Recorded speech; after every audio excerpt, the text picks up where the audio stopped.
Welcome to the deep dive. We're here to pull out the key insights from different sources, helping you get informed fast.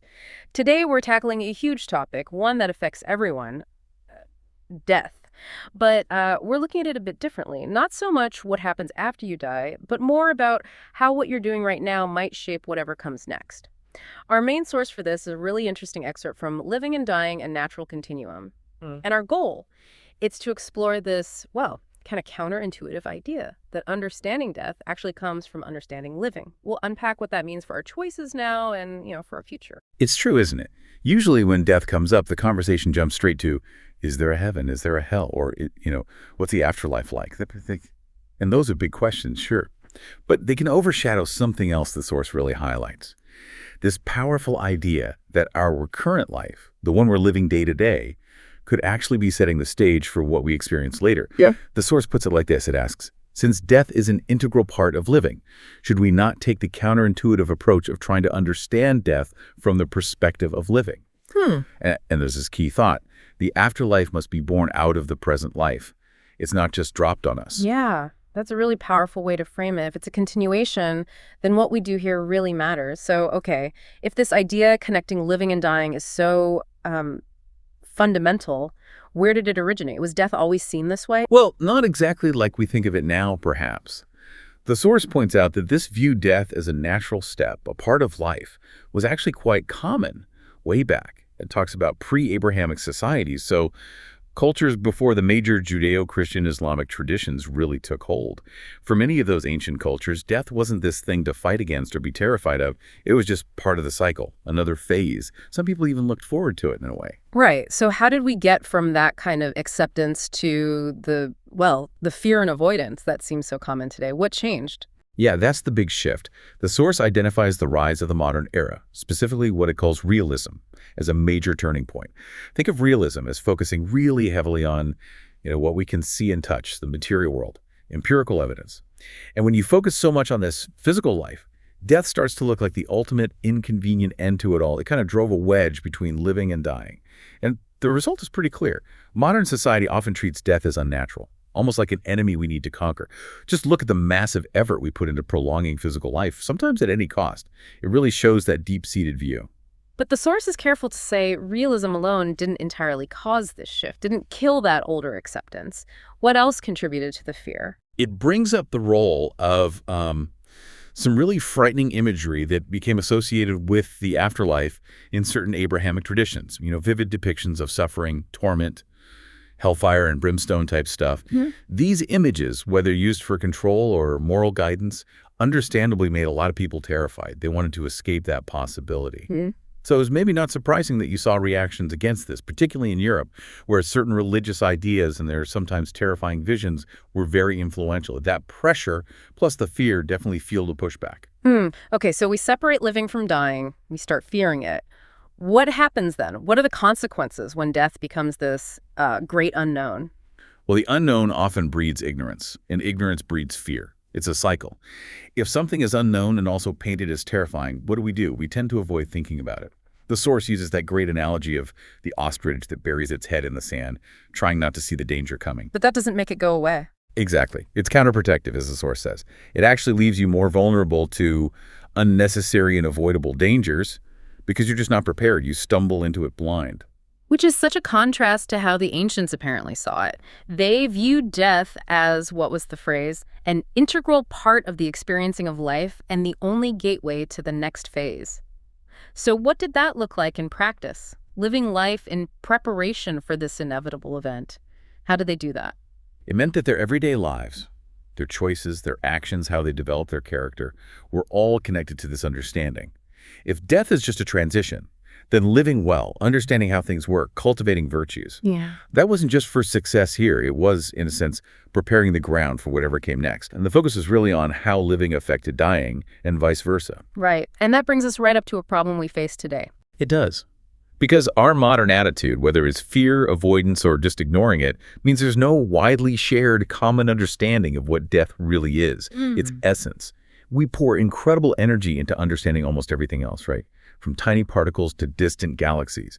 But for this one universal experience, there's remarkably little concerted effort to find a common understanding. It's like we've collectively decided, let's just not go there or hope for the best. And this lack of thinking about, what comes next, it affects how we live now. It can lead us to act as if everything just starts and stops here on Earth. The source even points out that many people who say they believe in an afterlife, maybe talk about heaven or hell, often seem to do it with, quote, little conviction. You see it, don't you? This tendency to prioritize immediate gratification over some longer term, maybe more altruistic future good. It's a real challenge. It really is. And this leads right into a really crucial concept the source discusses, the spiritual law of sowing and reaping. It's not overly complicated, basically. What you put out, you get back. Your thoughts, your intentions, your actions, they're like seeds. The source argues that if we don't really truly believe in this law deep down, we tend to do good maybe only when it's easy or when we see a quick payoff. We might follow the rules on the surface, the letter of the law, but maybe not the spirit, especially if we think we can get away with just pursuing our own desires, even if it harms others. And here's the kicker, where it gets really direct. As we think and act today, so we set up the environment in which we live our tomorrow, which for many is the afterlife. Wow. Okay, so it's not like some external judgment day, but a direct creation. We build our own future environment. So if we live selfishly, always trying to get ahead at others' expense, we're essentially paving our way into a future place filled with, well, other selfish people, oppressors. And this is where that really radical claim comes in. Any suffering or torment that we experience there is not injustice. In fact, it is justice because that is what we want. That sounds incredibly harsh. How is that justified? It sounds harsh, I agree, because we link suffering with punishment or something unfair being done to us. But the argument here is different. If you choose to build and inhabit an environment where everyone is driven by selfish desires, everyone trying to take, to dominate, what's the natural result? It's going to be strife and violence if necessary, constant conflict. So the suffering isn't arbitrary. It's the direct logical outcome of the collective choices and desires that created that environment. It's a reflection. And connecting back, the source suggests maybe those horrific visions of suffering in some religious traditions weren't just made up. Maybe they were actually a true reflection of the proportionate desires of the people that made up the society at the time, a mirror to their collective inner state. So less about arbitrary divine punishment and more like a natural law reflecting humanity's collective state back at itself. That seems to be the implication, and the source suggests a missed opportunity there. Instead of just using fear for control, imagine if spiritual guidance had focused on helping people understand this connection, helping them change their inner desires, knowing they were literally building their future world with them. Okay, this leads to another big question then. Does just believing in an afterlife give it meaning? Is that enough? The source argues pretty strongly now. It says, an existence of, quote, suffering and hell purgatory, or even one of blissful idleness associated with heaven would sooner or later become meaningless. If we do not understand the purpose of such experiencing and the role of man in that life, why wouldn't blissful idleness be meaningful?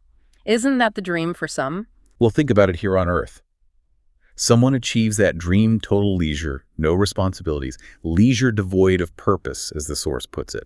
What often happens, they get bored, restless, maybe even depressed. A feeling of futility or a loss of purpose and coherence sets in. Life loses its savor, its meaning, even with all the comfort. The source really emphasizes this truism. Life on Earth and in the hereafter can only have meaning when it involves purposeful activity. Work. And work here doesn't just mean a 9-to-5 job. It means activity that serves a genuine purpose beyond just occupying time. That makes a lot of sense. We've all felt that, right? Busy, but feeling like it doesn't really mean anything. And this is where the source introduces insights from Abdrusian's In the Light of Truth, specifically a lecture called Motion, a Law of Creation. What's the essence of Abdrusian's message here about purpose? Abdrusian's message is, well, it's quite profound. It's a call to live actively, not just passively exist. He criticizes what he calls useless toying, basically wasting our potential, our talents, getting bogged down in unnecessary trifles of the vain earthly intellectual volition. Think of it like chasing superficial things, getting caught up in distractions that ultimately don't build anything lasting within us, things we have to leave behind anyway. So avoiding the superficial, what does he say we should be doing instead? How do we engage in this purposeful activity? He urges us, quite powerfully, to create for yourselves a dignified garment of the Spirit here upon earth. What does that mean?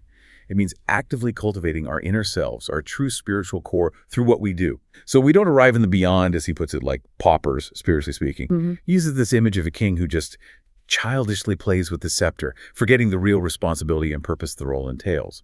We have these incredible gifts, these capacities, and sometimes we just fiddle with them. It's definitely a challenge to step up. Does he give any more specific guidance on where to direct that energy? How do we know if an activity is purposeful in this sense? He's very direct about it. He says man needs to investigate only that which helps in his ascent, and thus also serves to further creation. Quote, so the focus should be on things that genuinely help us grow spiritually, and which in turn contribute positively to the world, to creation as a whole. And for any activity, he suggests asking, what advantage they will bring both to himself and to mankind. It's about that dual benefit personal growth and contributing to the collective good.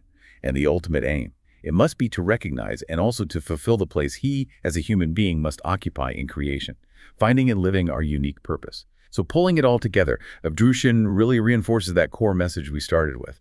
The nature, the form, the quality of our afterlife is entirely shaped by how we live now. It's cause and effect, plain and simple. This deep dive has really unpacked a lot. This idea that death isn't some separate ending, but part of a continuum with life, shaped profoundly by our actions, our intentions, right here, right now.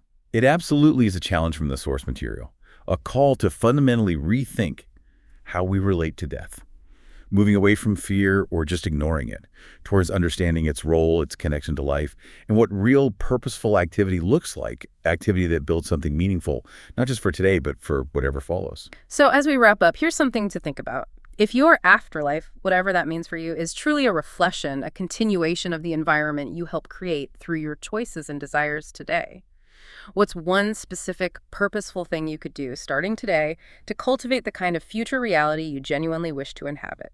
Not just for yourself, but for everyone.